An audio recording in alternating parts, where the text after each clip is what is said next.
So ప్రస్తుతం దాదాపు 7 డివిజన్లు ఉన్నాయి కదా సార్ కంప్లీట్ జూబ్లీస్ పరిధిలో 7 డివిజన్లలో అంటే మేజర్ గా బీఆర్ఎస్ కును కాంగ్రెస్ కు మధ్య ఎంత వ్యత్యాసం ఉండే అవకాశం కనబడుతుంది? అంటే అసలు కాంగ్రెస్ పార్టీ గెలిచే పరిస్థితి కనబడుతుంది అసలు? ఖచ్చితంగా కాంగ్రెస్ పార్టీ చాలా పెద్ద మెజారిటీతో మినిమం 30,000 to 40,000 మెజారిటీతో గెలవడం జరుగుద్ది. ప్రధాన కారణాలు ఏంటంటే బీఆర్ఎస్ గత 10 సంవత్సరాలలో ప్రభుత్వంలో ఉండి కూడా ఎన్నో విషయాలలో ప్రజలను మభ్యపెట్టి నిత్యం అబద్ధాలు వల్లిస్తూ డబుల్ బెడ్రూమే కానివ్వండి, నియోజకవర్గంలో ఉన్న ప్రధాన సమస్యలు డ్రైనేజ్లు, రోడ్లు, పర్మిషన్లు, ఇతర విషయాలలో బిగ్గెస్ట్ ఫెయిల్యూర్ అయింది. కాబట్టి వాళ్ళు 100% ఏదైతున్నదో ఒక నమ్మకంతో ఈసారి ఒక అవకాశం కాంగ్రెస్కి ఇవ్వాలి. కాంగ్రెస్ ప్రభుత్వం ఉంది, రేవంత్ రెడ్డి గారి యువ నాయకత్వం, డైనమిక్ నాయకత్వంలో మంచి డిసిషన్స్ తీసుకుంటున్నారు. అండ్ పట్టణీకరణ కానివ్వండి, 4th సిటీ కానివ్వండి, తర్వాత ఏదైతుందో పట్టణం నీట మునిగి జలమయం కాకుండా తీసుకున్న నిర్ణయాలు కానివ్వండి, ఇవన్నీ ఏదైతుందో పట్టణాన్ని మంచి దిశగా తీసుకుపోయే ఆలోచనలు అని చెప్పి ప్రజలు నిర్ణయించుకొని ఉన్నారు. కాబట్టి ఖచ్చితంగా కాంగ్రెస్ దిక్కు చూపు చూస్తున్నారు. అండ్ మాకు ఆల్రెడీ ఫీలర్స్ ఆ రకంగా ఉన్నాయి. ప్రధానంగా మీరేమో డెవలప్మెంట్ గురించి మాట్లాడుతున్నారు, ఇంకొక వైపు బీఆర్ఎస్ పార్టీ నుంచి కేటీఆర్ ప్రధానంగా హైడ్రా అని ఫోకస్ చేస్తూ ఉన్నారు. హైడ్రా పేరిట హైడ్రా తోటి కంప్లీట్గా బీభత్సం సృష్టిస్తూ ఉన్నారు. అదేవిధంగా పేదవాళ్ళకు సంబంధించినటువంటి ఏవైతే కన్స్ట్రక్షన్స్ ఏవైతే కూలగొడుతున్నారు అని చెప్పేసి బాగా విపరీతమైనటువంటి ప్రచారం చేస్తున్నారు. అటు గ్రౌండ్లో ప్రచారం జరుగుతుంది, బీఆర్ఎస్ పార్టీ ఆఫీస్లో కూడా వాళ్ళు కొంత బాధ్యతలు తీసుకొచ్చి ప్రచారం చేస్తూ ఉన్నారు. సో ఒక భయభ్రాంత అంటే జూబ్లీస్ ప్రజలను కొంత వాళ్ళను కన్ఫ్యూజన్ క్రియేట్ చేస్తూ కనబడతా ఉంది. దానివల్ల ఓటింగ్ డైవర్ట్ అవుతుందేమో అటువంటి ఒక అనుమానం కలుగుతుంది. దీని గురించి మీరేమంటారు? శ్రీనివాస్ గారు, మీకు జ్ఞానం, విజ్ఞానం, పరిజ్ఞానం చాలా ఉంది. మీరు ఫైర్ బ్రాండ్ జర్నలిస్ట్. మీరు ఒకసారి హైడ్రా పరిపాలనా విభాగం నుంచి వచ్చిన హైడ్రా విధి విధానాలు రాసి ఉన్నాయి. దాంట్లో ఒక్కసారి తీసి చూడండి. ఎక్కడన్నా పేదల గృహాలు కానీ, ఎక్కడన్నా ఎవరన్నా సామాన్యులు కట్టుకున్న గృహాలు తీసేస్తామని ఉందా? నదీ పరివాహక ప్రాంతంలో, క్యాచ్మెంట్లో, ఎంబాంక్మెంట్లో, అబ్స్ట్రక్షన్ ఏరియాస్ ఎక్కడైతే ఉంటాయో బఫర్ జోన్లలో, అటువంటి వాటిలలో ఎందుకనంటే మనం చూసినాం గత 10 సంవత్సరాలల్లో 2-3 సార్లు పట్టణం జలమయం అయిపోయింది. చెన్నై పట్టణం పూర్తిగా ఏదైతుందో జలమయం అయిపోయి దాదాపు ఒక్క చెన్నై పట్టణమే ఏదైతుందో 20,000 కోట్ల ఆస్తి నష్టం జరిగింది, ప్రాణ నష్టం జరిగింది. ముంబై పట్టణం ఏదైతుందో గత 10 సంవత్సరాలుగా ఒక 5-6 సార్లు జలమయం అయిపోయి 20-30 వేల కోట్ల ఆస్తి నష్టం, ప్రాణ నష్టాలు జరిగినాయి. మరి ఈరోజు హైదరాబాద్ పట్టణం కూడా ఆ రకంగా కాకూడదు, జలమయం కాకూడదు. ఒక 5 సెంటీమీటర్ల రెయిన్కు, 8 సెంటీమీటర్ల రెయిన్కు ఆ పడ్డ రెయిన్ కానివ్వండి, అది మొత్తం ఫ్లో అయ్యి కుంటలల్లా, చెరువులల్లా, నదిలల్లకు పోయి అవసరం ఉంటే ఎక్సెస్ వాటర్ సముద్రంలోకి వెళ్ళిపోవాలి. దానికి నాలాలు క్లియర్ కావాలి, దానికి క్యాచ్మెంట్ ఏరియా క్లియర్ కావాలి, దానికి బఫర్ జోన్లు క్లియర్ కావాలి. దానికోసం ఏదైతున్నదో ఆ పరివాహక ప్రాంతాలల్లో ఏమన్నా అబ్స్ట్రక్షన్స్ ఉంటే ఆ అబ్స్ట్రక్షన్స్ తీసేయడానికి పెట్టిన ఆయుధమే హైడ్రా. హైడ్రా అనేది ఏదైతుందో నిరుపేదలను టచ్ చేసేటానికి కాదు, పేద ప్రజల ఇల్లు కూలగొట్టేటానికి కాదు. కాంగ్రెస్ పార్టీ మెయిన్ స్లోగనే కాంగ్రెస్ పార్టీ గరీబీ హటావ్. గరీబీ హటావ్ పెట్టిందే కాంగ్రెస్. గరీబులందరినీ అమీర్లు చేయాలన్న ధ్యేయంతో ముందుకు పోతున్నాం. మేము గరీబుల ఇల్లు కానీ, గరీబుల ఏది గరీబులకు నష్టమయ్యే పని కానీ చెయ్యం.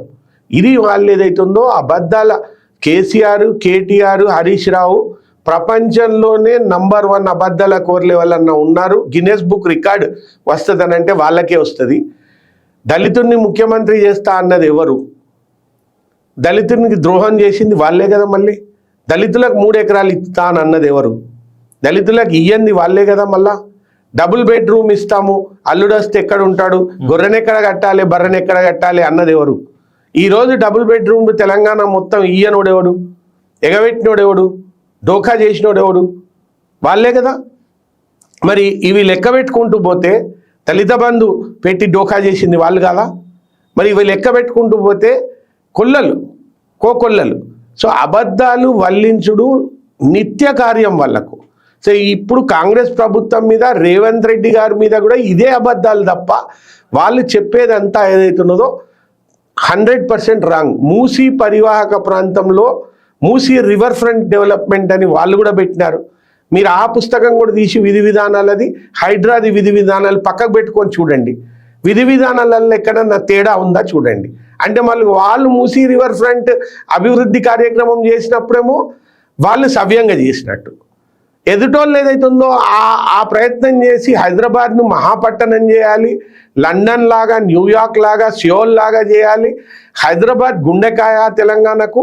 ఈ హైదరాబాద్ని ఏదైతుందో ఇంకా పైకెత్తి తీసుకపోతే ఏదైతుందో మనకు లాభం జరుగుతుంది. తెలంగాణ బడ్జెట్ పరంగా, రెవెన్యూ పరంగా పెరుగుతుందని ఆలోచిస్తే దీనికి అబద్ధాలు జోడించి పేదల ఇండ్లు మొత్తం కూల్చుతున్నారు, పేదలను టార్చర్ చేస్తున్నారు. లేకపోతే పర్మిషన్ లేని బిల్డింగ్ ఏదైతుందో మీరు ఎప్పుడంటే అప్పుడు కూలొచ్చు అన్నది మీరు కాదా అసెంబ్లీలో, మరి మీరు కాదా మున్సిపల్ అడ్మినిస్ట్రేషన్ మినిస్టర్గా. మరి నేను ఇప్పుడు వీడియో చూపిస్తాను శ్రీనివాస్ గారు మీకు. వాళ్ళే తండ్రి కొడుకులు ఏమన్నారు ఒక్కసారి నండి మీరు. మన వరదలు వస్తే అసలు నిజాంపేటలో ఇంతకుముందు చెప్తా ఉన్నారు అధ్యక్ష, భయంకరమైన పరిస్థితి. ప్రభుత్వం సహాయక చర్యలు చేపడదామన్నా ఇప్పుడు అక్కడ ఒక అగ్ని ప్రమాదం జరిగినా ఏం చేయాలో అర్థం కాని పరిస్థితి. ఆ ప్రజల జీవితం భద్రత లేనటువంటి పరిస్థితి. అది రావద్దు అంటే నిబంధనలు కఠినతరంగా ఉండాలి. ప్రభుత్వం ఖచ్చితంగా అజమాయిషీ చేయాలి అధ్యక్ష. అక్రమమైన బిల్డింగ్ కట్టడం మొదలు పెడితే వితౌట్ నోటీస్ అధ్యక్ష చట్టం చెప్తా ఉంది. చట్టం కొత్త జిల్లాలు అయిన తర్వాత 33 జిల్లాలు అయిన తర్వాత తెలంగాణ ఏ జిల్లాలో కూడా 4-5 కంటే ఎక్కువ మున్సిపాలిటీలు లేవు. కేవలం ఒక రంగారెడ్డి, మేడ్చల్ తప్ప మిగతా అన్ని జిల్లాల్లో కూడా 4-5 మున్సిపాలిటీలు ఉన్నాయి యావరేజ్ గా. కలెక్టర్ల నేతృత్వంలో బ్రహ్మాండంగా టాస్క్ ఫోర్స్ ఏర్పాటు చేస్తాం, స్పెషల్ టాస్క్ ఫోర్స్. తద్వారా ఎవరైనా ఇల్లీగల్ లేఅవుట్లు వేసినా, ఇల్లీగల్ బిల్డింగులు కట్టినా, నిబంధనలు సరిగ్గా అమలు చేయకపోయినా ఆ మున్సిపల్ సిబ్బంది మీద చర్యలు తీసుకోవడంతో పాటుగా నోటీస్ ఇవ్వకుండా కూల్చేసే అధికారం కూడా ప్రభుత్వానికి ఉంది. దయచేసి ఇది మనసులో పెట్టుకోండి. రియల్ ఎస్టేట్ వాళ్ళు కానీ మీరు ఇప్పుడు విన్నారు కదా శ్రీనివాస్ గారు, ఇద్దరు కూడా నోటీస్ ఇవ్వకుండా ప్రభుత్వం ఏదైతుందో కూలగొట్టే అధికారం ఉంది, మేము అలాగే చేస్తాము అన్న రీతిలో, అన్న ధోరణిలో మాట్లాడినారు. ఎప్పుడన్నా రేవంత్ రెడ్డి గారు ఆ రకంగా మాట్లాడినారా? ఎవరన్నా కాంగ్రెస్ మంత్రులు ఆ రకంగా మాట్లాడినారా? అంత అరగెన్సు, అంత అధికార దర్పం ప్రదర్శించినారా? మేము పేదోళ్ళ ఇండ్లు ముట్టుకోము, బీద ప్రజల జోలికి రాము, ఈ హైడ్రా ఏదైతుందో పరివాహక ప్రాంతాల ఉన్న ఆటంకాలను తొలగించడానికి మాత్రమే అని చెప్పారు. ఇప్పుడు కూడా ఏదైతుందో చాలా ఎంపతితోని, పేద ప్రజల మీద ఎంపతితోని, మరియు మిడిల్ క్లాస్ వాళ్ళ మీద ఎంపతితోని ఎక్కడ కూడా ఇటువంటి నోటీస్ లేకుండా చేసిన ప్రక్రియలు లేవు. నోటీస్ ఇచ్చి కూలగొట్టిన ప్రక్రియ కూడా జరగలేదు. ఎక్కడ అబ్స్ట్రక్షన్స్ టోటల్ గా ఉన్నాయి. ఇప్పుడు మనం చూసినాం, ఒక 5 ఫ్లోర్ల బిల్డింగ్ కూలగొట్టినారు మొన్న. అది నిజంగా ఇల్లీగల్ స్ట్రక్చర్, అది నిజంగా అబ్స్ట్రక్ట్ చేసే స్ట్రక్చర్. కాబట్టి నిర్దాక్షిణ్యంగా 5 ఫ్లోర్ల బిల్డింగ్ కూలగొట్టినారు. ఈ రోజు మీరు మొన్న 18 సెంటీమీటర్ల రెయిన్ పడ్డది హైదరాబాద్లో. ఏమన్నా నీట మునిగిందా, జలమయమైందా, లేకపోతే ఏమన్నా విత్ ఇన్ 4 hours క్లియర్ అయింది. With in 4 hours water clear అయింది అని అంటే ఈరోజు బతుకమ్మ కుంట పునరుద్ధరించినాం.